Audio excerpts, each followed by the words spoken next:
274 Helsinkiin, Seinäjoen ja Tampereen kautta lähtee raiteelta yksin.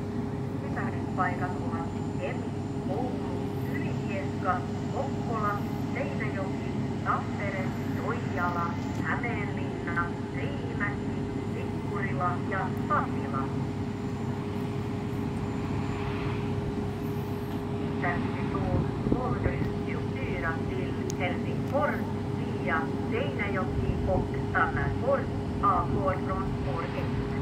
Detta tåg stannar i Kemi, Uleåborg, Ylivieska, Karleby, Seinäjoki, Tammerfors, Toijala, Tavastehus, Riihimäki, Tikkursby och Böle. Intercity train 274 to Helsinki via Seinäjoki and Tampere leaves from track 1. This service will stop at Kemi, Oulu, Ylivieska, Kokkola, Seinäjoki, Tampere, Toijala, Hämeenlinna, Riihimäki, Tikkurila and Pasila.